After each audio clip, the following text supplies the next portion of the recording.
Mes chers compatriotes, je suis heureux de vous dire ce soir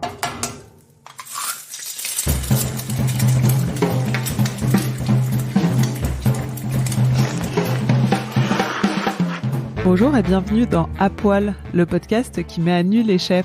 Je suis Julie Gerbet et vous écoutez l'épisode 16 de la 2e saison, dans lequel j'ai le plaisir d'échanger avec Alexia Duchesne, demi-finaliste de la saison 10 de Top Chef. Je me suis sentie chef pour la première fois, je veux dire chez Fulgurance, mais parce que c'est vrai que c'est la première fois qu'on me laisse les rênes à 100%. Mais après, moi je pense que je me suis toujours un peu sentie chef parce que même quand j'ai commencé la cuisine, moi j'ai toujours été dans ce truc un peu genre où j'aimais bien jouer des rôles, quoi. Et donc j'ai toujours porté la toque, même quand je cuisinais à la maison, genre en mode c'est moi le chef. Parce que voilà, j'ai toujours senti en moi que j'étais peut-être plus chef que cuisinière, parce que j'ai toujours eu du mal à être sous les ordres, quoi. Pourquoi Alexia ? Parce que c'était ma candidate préférée du dernier Top Chef.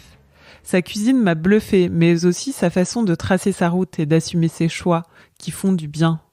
J'ai adoré échanger avec elle dans cet épisode, parler de Top Chef, beaucoup, de cuisine sensible et d'asperges carbonara. Avant d'écouter, petit rappel. Comme les chefs, j'aime bien les étoiles, donc n'oubliez pas de noter le podcast sur iTunes en lui en décernant un maximum. Bonne écoute. Bonjour Alexia. Bonjour Julie. J'ai eu un coup de cœur en dégustant ta cuisine pendant l'épisode de la guerre des restaurants. On était plusieurs membres du jury à être bluffés par ton plat. C'était un vrai enchantement. C'est comment d'être de l'autre côté, parce que moi je l'ai vécu côté dégustation, et c'était sympa et assez pas du tout, enfin pas stressant vraiment pour nous, mais de ton côté c'était comment ? Je pense que la guerre des restos, c'était assez stressant dans le sens où c'est pas vraiment la vraie vie de monter un resto en 2 jours et de faire les courses, la décoration et tout, c'est pas le quotidien d'un chef, quoi. Donc moi c'est vrai que je me suis occupée de la déco du resto, puis ensuite du service. Donc déjà j'étais pas dans la même ligne pendant les 2 jours, quoi, donc c'est assez compliqué. Après on a pris beaucoup de plaisir à cuisiner, et avec Guillaume on s'est quand même relativement bien entendu sur la conception notamment du plat que t'as goûté. Et donc c'était quand même assez agréable vers la fin de voir tout le monde assez heureux du repas, quoi. Bon, maintenant on le sait, t'as été éliminée au port de la finale. Ça a été assez difficile. Tu t'es prise au jeu du concours. Bah, c'est vrai qu'au tout début, quand j'ai commencé Top Chef, je me voyais même pas aller dans... je me disais, vu le niveau des autres, que j'allais pas faire long feu, quoi.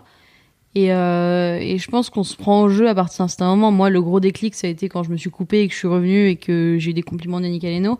Je pense que ça m'a vraiment reboosté, et je me suis dit qu'il y avait peut-être une possibilité pour moi d'aller jusqu'au bout. Mais c'est clair que quand on a des compliments de Ducasse, Romain Médère et Aleno, on espère bien sûr aller jusqu'au bout et on y croit. Et après, partir si près du but, c'est toujours difficile. Après, c'était il y a 6 mois, je suis passée à autre chose, mais bien sûr, sur le coup, c'était assez difficile.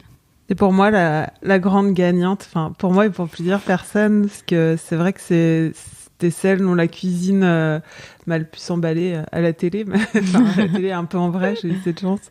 Comment t'es arrivée dans le concours ? Bah, je suis arrivée dans le concours un peu par hasard, parce que ça fait 3 ans qu'on me contacte. Après, il y a 3 ans, j'étais quand même, j'avais 20 ans, je me sentais pas du tout prête à faire ce concours-là. On te contacte parce que t'étais dans... Ils font une espèce de chasse... Ils ont une sorte de... Ils ont plusieurs chasseurs de tête un peu ouais. sur Facebook et les réseaux pour... repérer les jeunes. Voilà. Ouais.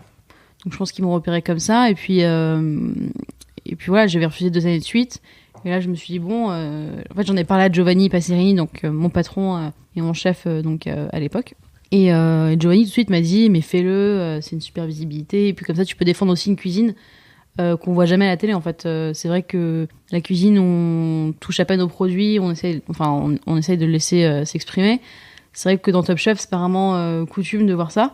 Donc, je me suis dit que ça pourrait être un beau challenge de défendre une cuisine jeune, simple, parfois peut-être trop simple, mais aussi affirmée. Donc c'est comme ça que je suis un peu tombée dedans. Tu t'es décidée à participer. Et comment ça s'est passé, le casting, tout ça ? Tu as passé des épreuves quand même ? Le casting, en fait, du moment où j'ai postulé jusqu'au moment où j'ai eu une vraie réponse finale, ça a pris genre 3 mois et demi. Donc c'était quand même assez long. En fait, on dépose une candidature. Enfin, même si on est contacté, on doit quand même remplir un dossier. On remplit un dossier avec des questions assez lambda sur la cuisine. Ton CV, nos CV, des photos de cuisine, des photos de plats. Et c'est vrai que moi, je prends jamais mes plats en photo parce que j'en avais jamais fait des plats vraiment à moi. Enfin, voilà, je vais pas prendre des photos de burgers que je fais chez moi le week-end. Donc je me rappelle, j'ai commencé en plein service du midi. Giovanni m'a dit, vas-y, tu prends ton temps, tu te mets ailleurs et tu vas faire des plats. Et j'ai passé ma journée à faire des plats qui n'avaient ni queue ni tête, mais qui visuellement étaient super sympas, juste pour passer le casting, quoi. Donc, je veux dire, il y avait que des trucs crus, des trucs pas cuits et tout, mais bon, c'est passé, donc c'est le principal. Et après, on a des interviews dans les studios d'M6 pour voir si on passe bien, si on s'exprime bien, etc. Et puis ensuite, on a 2 tests culinaires, 2 tests de 45 minutes. Un plat qui est un peu un plat signature où on fait ce qu'on veut, on est assez libre. Et un tout plat... seul ou vous êtes tous les candidats, enfin tous les... On est 7 par cuisine et on cuisine avec plein de gens. Moi, j'étais dans la même session que Damien, donc c'est comme ça qu'on s'est connus.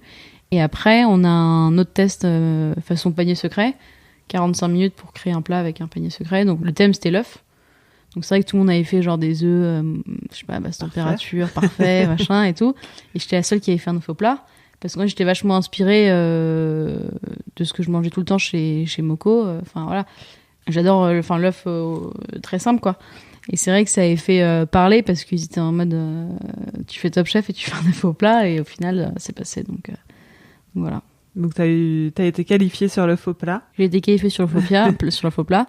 Et sur le plat d'avant, c'était un meilleur Wet France qui goûtait. Et puis voilà, ils ont trouvé ça cool. Et c'est un mélange de cuisine, mais de personnalité aussi, j'imagine. Enfin, d'après ce que tu dis, s'ils font passer aussi des interviews, c'est pas... Enfin, moi, dans la session, en tout cas, j'ai vu des super cuisiniers passer, qui c'était pas avec moi dans Top Chef. J'ai vu des cuisiniers qui enfin, je sais pas, qui avaient bossé genre 6 ans chez Piège. Enfin, des mecs qui étaient bien supérieurs à mon niveau. Mais je pense que Top Chef, c'est un tout. Bien sûr, la cuisine, c'est hyper important, mais avoir quelqu'un qui sait pas s'exprimer, dès qu'il est stressé, se renferme, bien sûr, ça passe pas bien à la caméra, et c'est quand même le but de faire une émission qui divertisse, quoi. Et ce rapport à la médiatisation, est-ce que ça a été difficile à gérer ? Je pense que pour moi, en tout cas, comment je le vis à Paris et quand je suis en déplacement vite fait, c'est que les gens sont quand même assez bienveillants, et puis il y en a plein qui me reconnaissent, mais parfois ils viennent pas me voir. Et s'ils viennent me voir, en général, c'est pour me dire bravo, juste un petit mot assez court, parfois une photo, mais franchement, je trouve que les gens sont relativement sympas, et je suis reconnaissante aussi d'avoir un peu le projecteur sur moi à ce moment-là de ma vie, parce que ça fait beaucoup changer les choses, donc ça me dérange pas. T'as eu des bons retours, t'as cuisiné pendant 2 semaines à Fulgurance en face. Ouais, voilà, ça a permis aux gens de goûter ta cuisine aussi. J'ai cuisiné chez Fulgurance, c'est vrai que je m'attendais pas à un tel engouement, parce que il y a quand même eu des chefs qui sont passés avant chez Fulgurance, le restaurant, qui ont quand même déjà un nom, quoi. Et moi, à part Top Chef, j'ai fait 2-3 maisons sympas, mais je suis un peu personne pour l'instant. Et voir autant de monde venir et les gens contents, c'est vrai que ça fait chaud au cœur, quoi. Dans l'émission, au début, t'étais dans la brigade d'Hélène Darroze. Après, t'as changé et t'es allé dans la brigade de Jean-François Piège. J'ai lu que t'avais dit que ça t'avait poussé un peu dans tes retranchements. Est-ce que c'était bénéfique et important, finalement, ce changement, le fait d'être avec un chef peut-être plus dur ou c'est clair que Hélène Darroze et Jean-François Piège, c'est 2 écoles totalement différentes et 2 façons de faire et même de vision de la cuisine, je pense. Mais j'étais très contente de commencer avec Hélène Darroze parce que je pense que c'était important pour moi de me sentir rassurée avec quelqu'un qui me pousse pas non plus trop mais qui me met en confiance. Et puis ensuite passer avec Jean-François Piège, c'était super parce que j'ai l'impression qu'il avait une vision de la cuisine où on était vraiment dans la réflexion, quoi. Pourquoi on fait ça en fait? C'est pas juste on cuit une viande, on fait une garniture, c'est limite un petit peu intellectuel. Après, moi c'est pas la cuisine qui me plaît à manger au quotidien, mais je pense que c'est une cuisine qui est importante si on a un menu dégustation et qu'on veut que les gens se souviennent d'un plat en particulier. Donc pour moi, c'était hyper important de changer de brigade, et je pense que c'est grâce à ça que j'ai réussi à me qualifier assez facilement sur les demi-finales. Et dans la vie d'un cuisinier, dans la formation d'un cuisinier, c'est important aussi d'alterner différentes personnalités, de pas toujours être dans un confort finalement de cuisine, ou est-ce que ça t'a fait te poser des questions là-dessus? De toute manière, moi, je pense que j'ai jamais été une cuisinière très stable, on va dire. Moi, j'ai toujours besoin de bouger, et je pense qu'on est beaucoup de ma génération à le faire. Parfois, c'est positif, parfois, c'est négatif. Je pense que on peut voir ça des 2 côtés. Après, moi, j'ai toujours apprécié de bouger, de voir autre chose. Ça me fait grandir, ça me fait, je sais pas, ça me fait poser les bonnes questions. Et puis j'ai fait beaucoup de rencontres grâce à ça. Après, c'est vrai que j'ai des amis qui sont restés plus longtemps dans la même boîte, qui ont réussi à évoluer, qui ont pris plus de grades rapidement. Après, c'est un choix et c'est le choix que j'ai décidé de prendre. Top Chef, c'est finalement un formidable vecteur de communication et un facilitateur pour monter son restaurant, non ? Je pense que Top Chef, si on arrive à bien se débrouiller dedans et qu'on véhicule les messages qu'on a vraiment envie de porter, je pense qu'à un moment donné, on peut toucher les gens qu'on veut toucher et puis ça peut amener à beaucoup déboucher. Après, tout dépend de ce qu'on fait dedans. Enfin, je veux dire. Et toi, en tout cas, c'est Top Chef qui t'a fait te dire que tu voulais te lancer. C'était. En fait, moi, je comptais pas vraiment me lancer après Top Chef. J'avais pour objectif de partir à New York, bosser dans un étoilé, voilà, en tant que chef de partie ou sous-chef, mais en tout cas, pas du tout de me lancer maintenant. Et c'est vrai qu'on est venu vers moi à plusieurs reprises, différentes personnes, dont une personne, donc Alex, qui va ouvrir la Dacha avec moi en tant que chef. Il est venu 3 fois. 3 fois, j'ai refusé et je lui ai dit, écoute, je pense pas que ce soit le bon moment. Et puis après, je me suis dit, bon, c'est vrai que ça peut être cool aussi que les gens goûtent ce que je fais dans Top Chef et d'avoir un peu une ligne directrice après mon parcours, quoi. Et c'est vrai que beaucoup de gens critiquent, c'est vrai que je suis très jeune, j'ai que 23 ans et je le sais. Après, je pense que je suis quelqu'un qui essaie pas de tromper, en fait. Je pense que dans la cuisine que je vais faire là-bas, je vais pas essayer de montrer que j'ai plus de technique que ce que j'ai vraiment. Donc, je ferai une cuisine assez simple et qui me ressemble et voilà. Tu te sens prête, donc? Je me sens prête parce que chez Passerini, Giovanni m'a toujours laissé beaucoup de place, en tout cas au management et à la gestion et à l'organisation des cuisines. Donc, en tout cas, sur ce point-là, je me sens assez prête. Après, la question, et je pense que c'est ce qui me fait le plus stresser, c'est est-ce que les gens vont apprécier ma cuisine ? Parce que c'est vrai que c'est facile de cuisiner chez Fulgurance et de faire des petits plats un peu tapas, mais là, on va vouloir quand même faire une vraie cuisine plus sérieuse. Et c'est sûr que c'est un gros stress, mais bon, on va essayer de gérer ça. En même temps, chez Fulgurance, t'avais une plaque, un mini-four et un commis. Non, c'est clair que chez Fulgurance, c'était du bordel partout. Non, c'est vrai que chez Fulgurance, c'était pas la cuisine idéale, mais je pense que quand les gens viennent dans un bar à vin, déjà, ils ont moins d'attente. Tu crois ?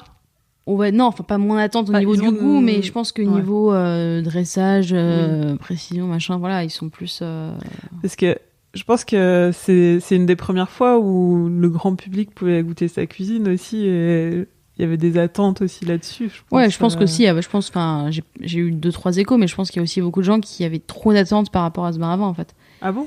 Il y a des gens qui regardaient Top Chef et qui s'attendaient vraiment à un truc en mode Top Chef, quoi. Mais sauf que c'est pas ça que... Non, là-bas, déjà, c'est pas ça ma cuisine. Enfin, à part quelques plats qui me ressemblaient vraiment à 100%. Mais c'est vrai que moi, j'ai toujours été plus dans le partage et dans ce concept de partager. Et je pense que quelques personnes de Top Chef comprenaient pas trop cette approche plus simpliste de la cuisine, quoi. Qu'est-ce que tu vas faire chez Dacha, alors ? Qu'est-ce que ça va être ? Alors, le resto Dacha...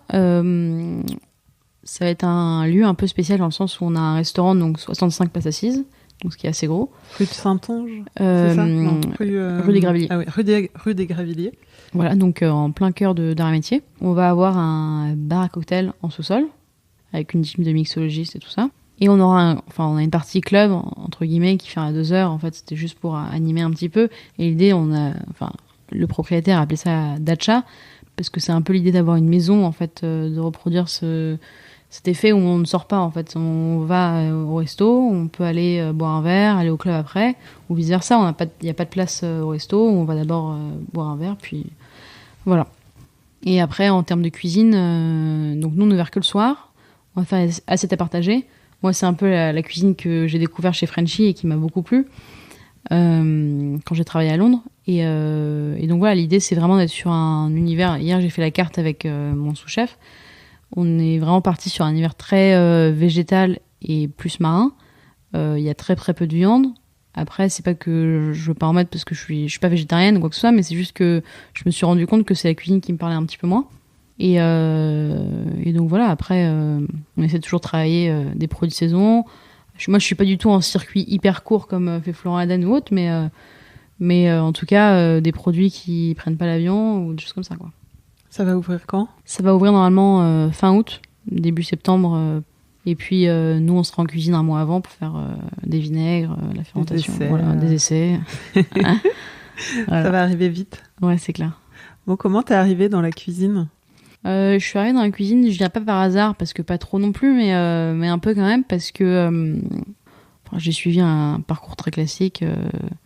J'étais au collège, après je suis partie en pension, une pension catholique près de Tours. Et T'étais une mauvaise élève ?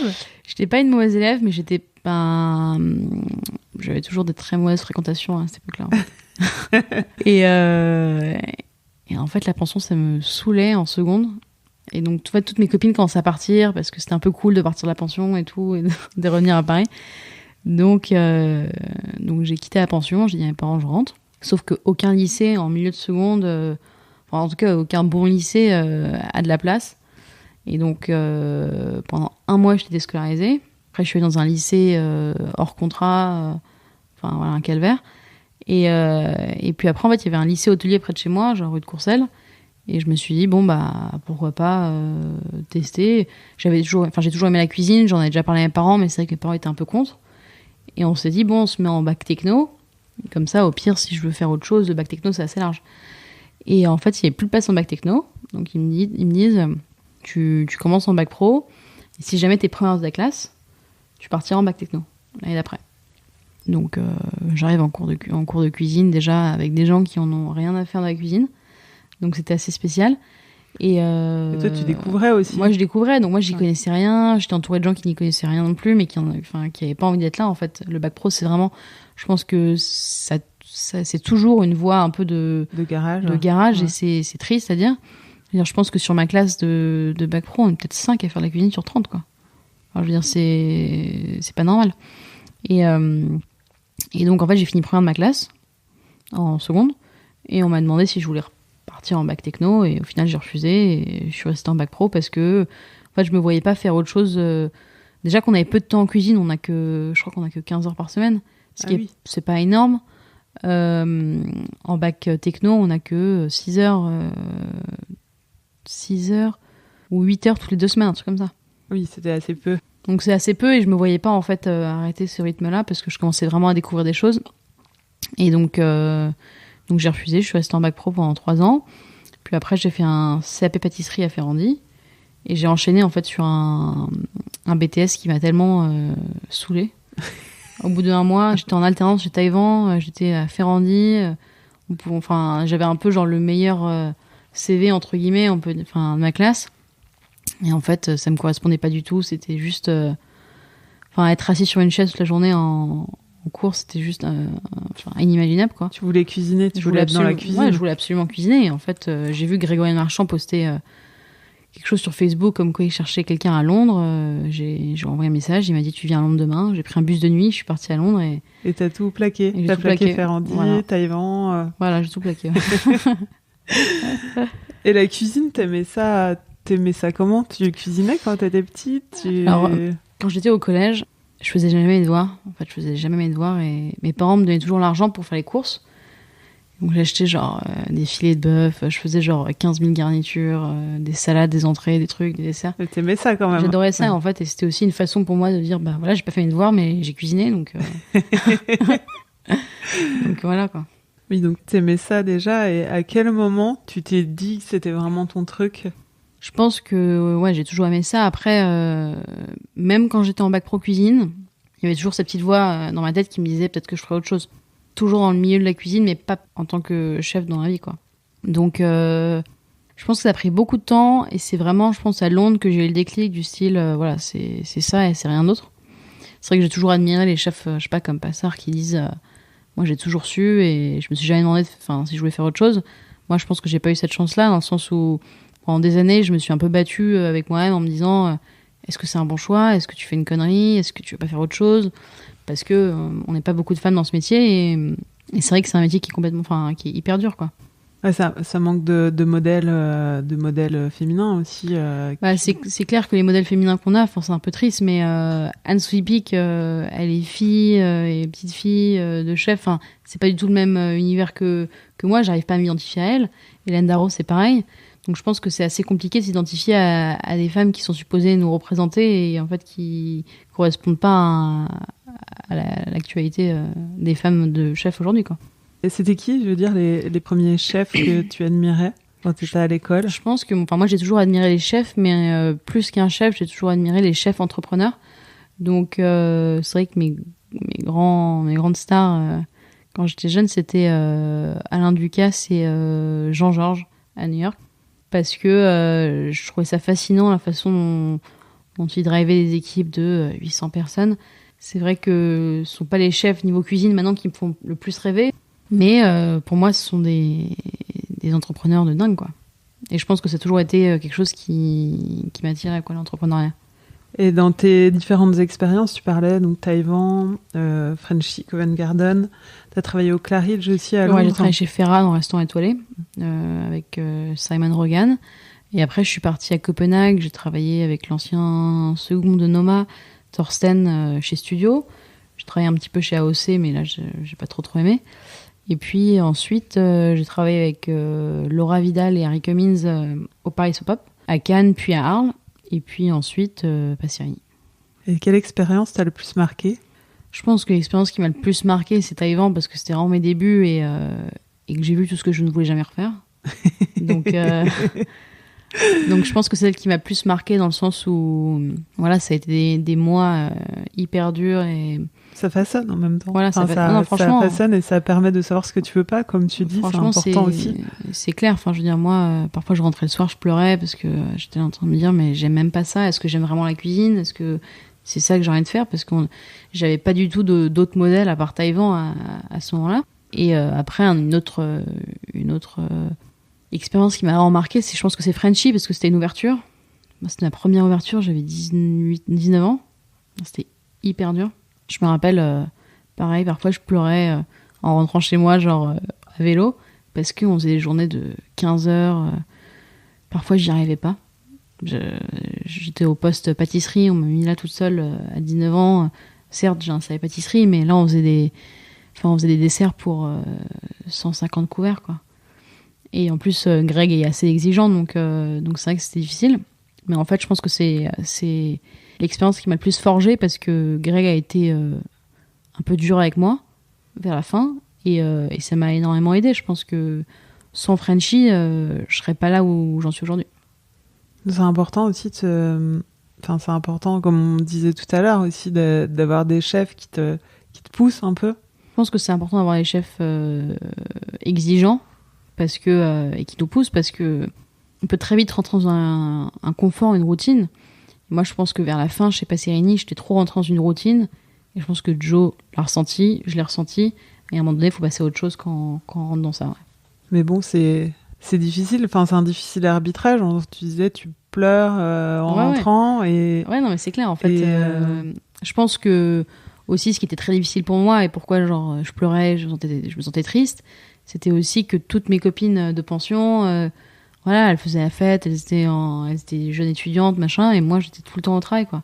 Moi, je n'avais pas le temps de sortir le week-end, j'étais à Londres toute seule, j'habitais dans un petit appartement toute seule, enfin, je pense que c'était très difficile pour moi les débuts. Après, maintenant, je suis épanouie et je pleure pas en rentrant le soir. Hein, donc, Non, mais c'est dur d'entendre ces formations qui sont difficiles, en fait, aussi dans la cuisine. Enfin, ce métier qui est hyper prenant et difficile physiquement, mentalement aussi. Non, c'est clair que c'est un métier qui est pas évident et que... Enfin, je veux dire, quand on voit qu'il y a quand même beaucoup de chefs qui conseillent même pas ça à leurs enfants, quoi. Et alors que moi, je le conseillerais, je pense, parce que je trouve que c'est un métier qui m'a tellement apporté et qui rassemble. Je pense que il y a rien de plus beau, quoi. Et c'est dur d'être une femme dans ce métier. Une femme en cuisine, c'est dur. Après, moi, je pense que j'ai eu quelques histoires, voilà, un peu sexistes, etc. Après, je pense que j'ai pas eu trop de poisse, dans le sens où j'ai vraiment pas vécu de choses horribles comme d'autres l'ont vécu. Mais après, oui, c'est sûr que c'est dur. Enfin, je veux dire, chez Taïwan, Imaginer une femme à la section de la viande, c'est inimaginable, quoi.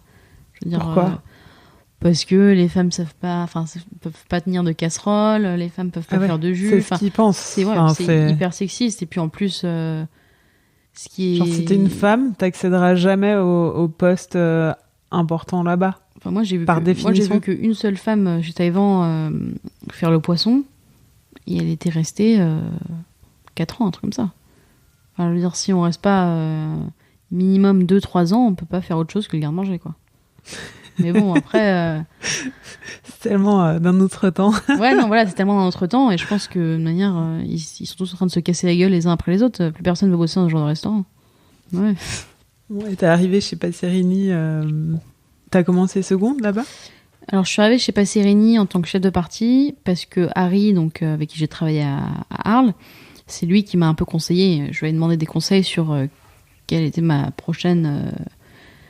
direction, quoi. Et puis il m'a conseillé Septime, Passerini et Le Grand Bain. C'est très corporatiste comme métier, la restauration. Ça se passait déjà comme ça avant et ça reste finalement. Où les chefs aident leurs potes, leur réseau, le truc, quoi. Et donc c'est vrai que Septime, je crois que Harry il avait appelé pour moi, il avait pas eu de réponse, et puis c'est une cuisine qui me parle énormément, mais je sais pas si j'étais prête à ce moment-là, après avoir vécu quelques mois un peu, pas à la cool, mais plus cool avec Harry, si j'étais prête à retourner dans un truc un peu plus militaire. Et Le Grand Bain, je connaissais pas du tout, mais je sais pas pourquoi, je suis direct allée chez Passerini, parce que j'ai toujours adoré faire les pâtes, et j'ai commencé à en faire avec Harry, et je voulais vraiment m'approfondir sur ce truc. Et Giovanni m'a direct dit, bah ok, c'est bon, tu commences. Il a même pas regardé mon CV, rien du tout. On y va, quoi. et en fait, j'ai commencé 2 mois après à postuler parce qu'il y a quelqu'un qui partait. On avait fait un événement avant pour Eurostar avec des influenceurs ou je sais pas quoi. Et en fait, on a direct connecté, quoi. On parle la même langue dans le sens où, voilà, Giovanni me parle d'un produit, on va tout de suite à un plat assez facilement. On est dans le même environnement et dans le même style de cuisine. Donc c'était assez cool de travailler à ses côtés pendant 1 an. Une cuisine de la sensibilité. Ouais, Giovanni, c'est une cuisine très sensible. Moi, j'ai commencé en tant que chef de partie. Après, au bout de 3 mois, 4 mois, je suis devenue seconde parce que le second partait. Et c'est vrai que ce que j'ai remarqué, c'est que c'est une cuisine qui parle pas tous les jours à tout le monde. Vu que c'est une cuisine très sensible, bah, parfois Giovanni, il est de moins bonne humeur. Et donc, c'est un peu moins bien. Parfois, il est super content, hyper inspiré, et donc là, c'est genre le meilleur repas d'une vie, quoi. Et c'est ça que les gens comprennent pas, c'est que, bien sûr, dans la cuisine, il faut être régulier, et je pense que les étoilés l'ont très bien montré. Il faut avoir de l'exigence tous les jours.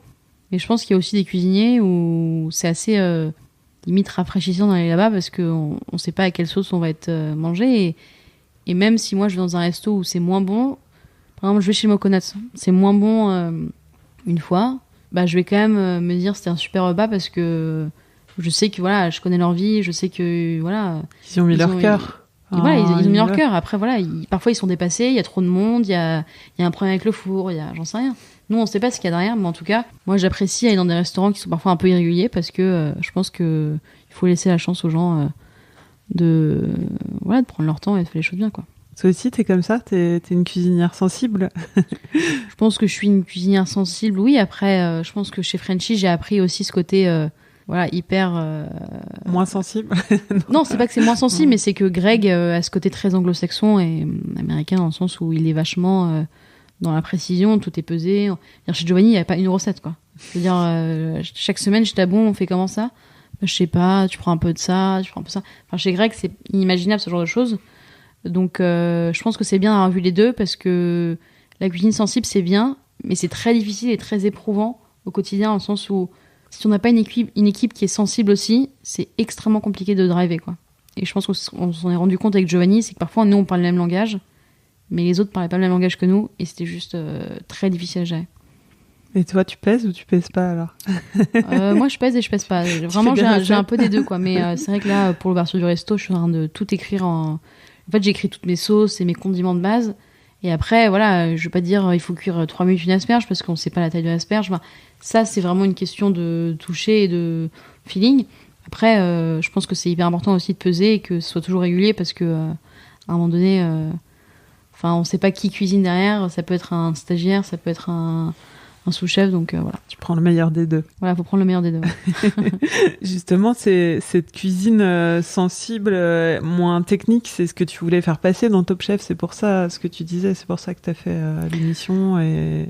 je voulais faire l'émission pour montrer voilà une autre facette de la cuisine qu'on voit jamais à la télé. C'est vrai qu'on voit toujours les étoilés, les mecs hyper techniques, et je trouve qu'on voyait pas assez une cuisine d'actualité, quoi, tout simplement, une cuisine moins technique. Je dirais pas technique parce que je pense que il faut une base de technique pour pouvoir vraiment avoir une palette de possibilités plus large lorsqu'on fait un plat.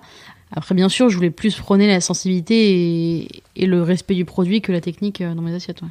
Et tu disais que quand tu as fait le casting, t'as pris du temps, finalement, c'est seulement à partir de là que t'as pris du temps pour faire des plats. Pendant l'émission aussi, t'as dû aller chercher ton style culinaire, c'était les premières fois. Moi, je suis quelqu'un qui, parfois, j'avais jamais fait de plat, mais j'ai toujours eu beaucoup d'idées. Je note beaucoup d'inspiration, des choses qui me viennent. Après, moi, je les imagine, je les avais pas vraiment fait. Mais en tout cas, je pense que j'avais un style déjà que j'imaginais dans ma tête. Après, c'est vrai que dans Top Chef, c'était la première fois que je posais mes idées sur l'assiette et vraiment que j'assumais un style. Et je pense que ça s'est vu au fil des semaines où au début, j'étais plus... j'essayais plus de plaire au grand nombre en gardant bien sûr ma touche. Et puis vers la fin, voilà, à un moment donné, tu dis, voilà, c'est peut-être ma dernière assiette, j'assume, je fais ça comme ça. Peut-être que c'est pas le plat à niveau dressage qui plaît au plus grand nombre ou autre, mais je pense que c'est important d'assumer. Tu as trouvé petit à petit ton style? Je pense qu'un style, ça peut se chercher toute une vie, dans le sens où on n'arrête pas de l'améliorer. Moi, je l'ai bien vu chez Fulgurance, les plats que je faisais le premier soir étaient les mêmes au final que le dernier, mais totalement différents parce que tous les jours, je change un truc, quoi. J'améliore. On fait toujours des briefings, des débriefs avec mon sous-chef et on est toujours en train de réfléchir à comment on peut pousser un tout petit peu plus loin, comment on peut soit faciliter le service, soit améliorer la dégustation, le visuel. Je pense que le style, je le trouverai un jour, mais en tout cas, pour l'instant, j'ai plus une ligne directrice de choses que j'aime faire, mais pas de style, non. Tu as commencé à travailler sur la carte de Dacha? Là, on a finalisé hier toute la carte, la première carte en tout cas. C'était dur? C'était pas dur parce que j'ai un sous-chef avec qui on se comprend énormément. On a travaillé chez Passirigny ensemble, donc c'est vrai que c'est assez agréable. Et donc voilà, on se comprend beaucoup et puis je pense qu'on comprend aussi beaucoup d'éléments de nos voyages et de nos expériences dans la cuisine pour faire un menu. Moi, j'ai toujours voulu qu'on m'inclue en tant que sous-chef dans la création du menu. Et Giovanni le faisait quand même de temps en temps. Donc c'est pour ça que c'est hyper important pour moi de le faire avec Joao et de partager ça ensemble. On va passer à l'aller-retour. Ton âge, tu l'as déjà dit, mais... 23. Ton signe astrologique? Scorpion. Ton plat signature? J'ai pas la prétention de dire que j'ai un plat signature, mais on va dire le végétal, quoi. Ton plat préféré? Pas de plat préféré, mais un plat que j'aime beaucoup, les quenelles de brochet sauce Natura. Moi aussi. C'est dur d'en trouver des bonnes. Ouais, grave. Ouais. Ton ingrédient préféré? Je dirais l'oignon, parce que c'est très facile à travailler au fil des saisons. Ton ingrédient détesté? C'est tout ce qui est genre gélane, tout ce qui est poudre pour les créer des textures, quoi. Ton ustensile fétiche? Le mortier. Ton dernier meilleur repas? C'était à New York chez Estella. Quel est le resto que t'aurais aimé ouvrir? Estella à New York ou Clamato à Paris. En gros, un resto où les chefs ont envie de venir, quoi. Le meilleur compliment qu'on t'ait fait? Yannick Aleno, c'est un plat qui vaut 2 étoiles. Et la pire critique? La pire critique, c'est fade. Ça manque de sel. Là, c'est vrai que c'est dur. Dans Top Chef? Non, chez Fulgurance, il y a un client un peu bourré en fin de service qui m'a dit c'était cher et en plus c'était fade.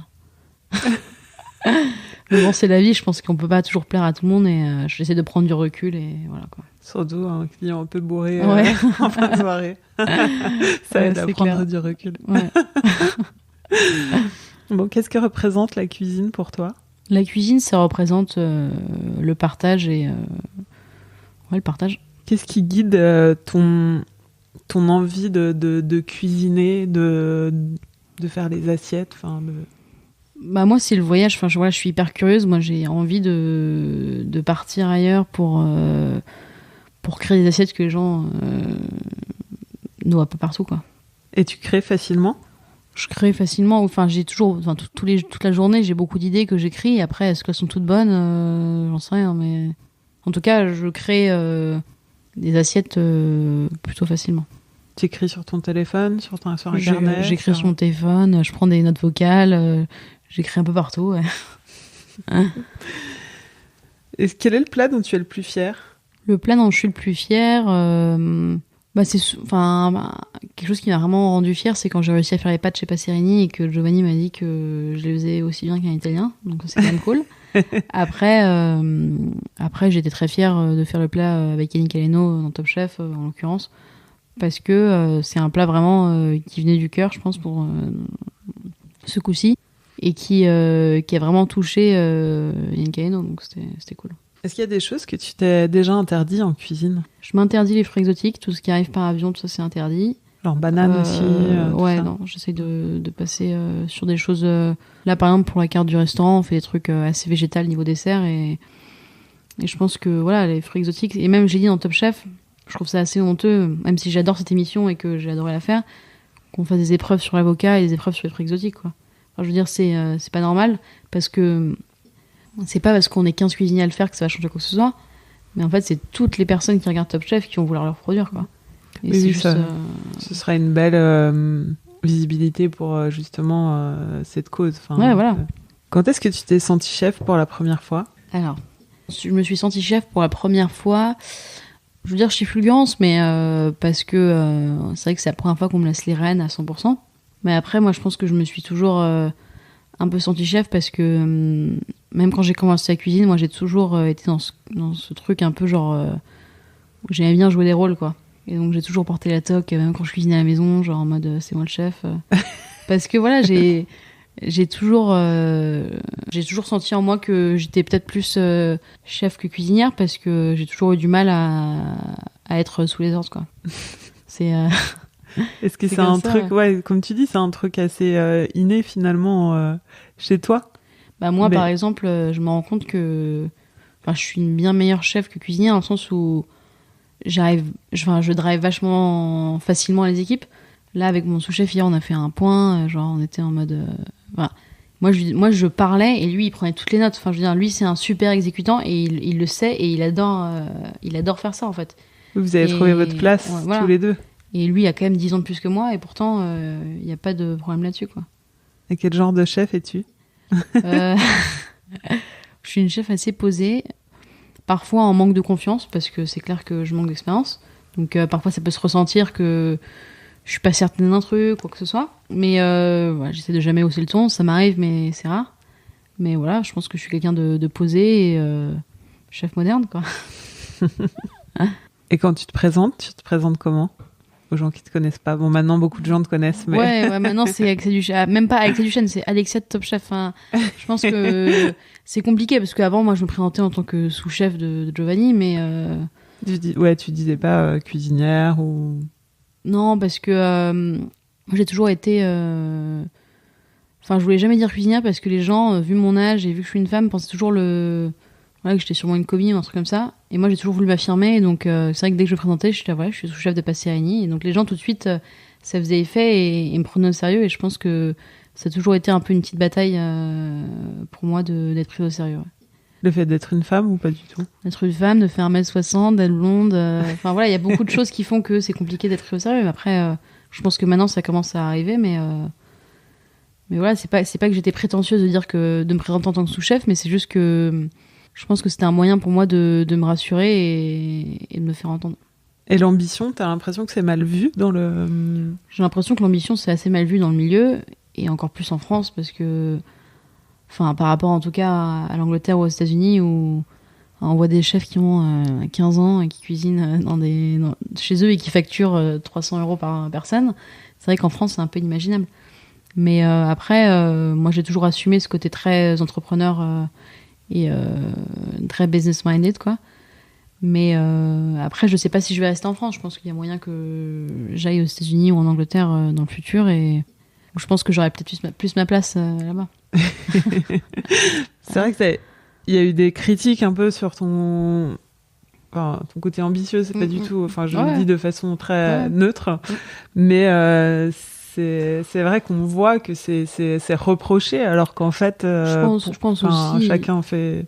Je pense qu'aussi, malheureusement, en Top Chef, même pas que dans Top Chef, dans la vie, une femme dit qu'elle aime ce qu'elle fait, ah ouais, t'es sûr de toi. Enfin, alors qu'un mec dit qu'il aime ce qu'il fait, bon, c'est normal, quoi.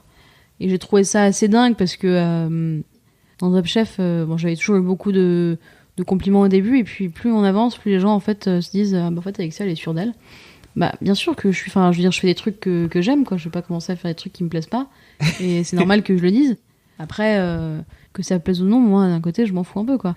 Mais c'est pas une question d'être hyper sûr de soi, prétentieux, c'est juste une question de... je fais quelque chose que j'aime, j'essaie de porter ma conviction jusqu'au bout. Et c'est vrai que c'est pas toujours facile, en tout cas, de recevoir des critiques comme ça, parce que j'ai que 23 ans, et j'ai encore plein de choses à apprendre, et je le sais. Oui, puis avoir un peu d'ambition, c'est quand même... Oui, avoir de l'ambition comme... Sympa, je veux dire, c'est quand même... Finalement, heureusement... il faut en avoir un petit peu. C'est clair que si on veut réussir dans ce milieu, je pense qu'il faut un minimum d'ambition et de niaque, et je comprends pas pourquoi c'est si peu toléré, quoi. Est-ce que c'est dur d'être jugé à chaque assiette ? Je pense que c'est très... pour moi, ça a été très dur, en tout cas, Top Chef, parce que tous les jours, on a des chefs qui dégustent. Mais je pense que Top Chef, ce que j'ai beaucoup aimé, c'est que c'est exactement comme dans la vraie vie d'un resto, c'est que on est jugé à chaque assiette, quoi. Qu'importe que ce soit un chef 3 étoiles ou quelqu'un qui vient de la rue d'à côté, c'est exactement pareil. Il faut toujours se mettre en question, il faut toujours, même si les critiques touchent, il faut aussi prendre du recul et réfléchir à est-ce que c'est la cuisine que j'ai voulu faire. Et si ça l'est, on change rien, quoi. Est-ce qu'il y a un sujet à pas aborder en restauration ? Je pense que le sujet à pas aborder en restauration, c'est les violences, quoi. Enfin, je pense que personne va en parler, et je pense que même si on en a parlé un petit peu il y a quelques années, je pense que on n'en parle pas vraiment comme il faudrait. C'est dur d'en parler. Non, mais c'est clair. T'as déjà subi des violences ? Moi, j'ai pas subi d'extrêmes violences. Je veux dire, on m'a déjà collé contre le mur, etc. Enfin, j'avais 17 ans, quoi, 16 ans. Après, moi, je me suis jamais fait brûler et autres, mais je sais que ça arrive, et je sais que pour beaucoup de gens, il y a eu... Enfin, je connais des gens qui ont vécu de terribles choses en cuisine. Moi, j'ai jamais eu honte d'en parler, dans le sens où je suis hors de ce milieu hyper étoilé, donc je m'en fous un peu de donner des noms et des machins, quoi. Mais je sais que pour beaucoup de gens, c'est difficile parce qu'ils sont encore dans ce cercle, quoi. C'est surtout dans le milieu de la restauration étoilée ? Je pense que c'est pas du tout que dans la restauration étoilée. Je pense que c'est juste que dans la restauration étoilée, il y a beaucoup plus de cette pression, et donc déjà ils sont beaucoup plus en cuisine, donc forcément il y a plus de gens touchés. Mais je pense que c'est partout. Il y a des chefs à Paris qui sont connus, qui sont pas étoilés, qui font autant de choses que dans les restos étoilés. C'est juste, je pense que il faut que les cuisiniers soient un peu plus ouverts, plus éduqués, et moins sur le vif, quoi. Ça change quand même, non ? Ça change beaucoup. Enfin, grâce à beaucoup de jeunes chefs qui... Voilà, moi j'ai tous mes potes en cuisine maintenant qui sont quand même assez posés. Moi, quand parfois je vais travailler chez Atsushi, Tanaka, c'est assez carré, c'est posé. Il y a pas un mot au-dessus de l'autre. Je sais que maintenant Fleury, voilà, c'est quand même une chef hyper respectueuse et moderne. Et puis voilà, il y en a plein d'autres. Mais c'est vrai que il y a toujours cette vieille génération qui fait que c'est difficile de passer à autre chose. Ouais, surtout surtout pour les jeunes qui vont se former le problème, dans c'est les établissements. Quand t'es à Ferrandi, tu rêves pas, tu dis pas j'ai tellement envie de travailler au Dacha, tu vois. Tu te dis j'ai trop envie d'aller travailler au Place Athénée, et au final t'y vas, t'es dégoûté et t'arrêtes la cuisine. Donc malheureusement ça va bouger avec le temps. Ouais, ça va bouger avec le temps. Après maintenant il y a des chefs d'étoilés qui aussi comme Romain Eder, des chefs hyper posés qui font aussi changer, qui font quand même changer les choses. Vaste question. C'est quoi ton rêve professionnel ? Le rêve professionnel, j'ai pas encore réussi à vraiment le définir. Après, je pense que c'est tout simplement avoir plusieurs restaurants, parce que j'ai toujours voulu avoir des univers différents dans chaque établissement. Et voilà, que ce soit plein, que les gens soient contents. Après, je pense que mon rêve professionnel se définira au fil des années, mais pour l'instant, c'est assez vaste.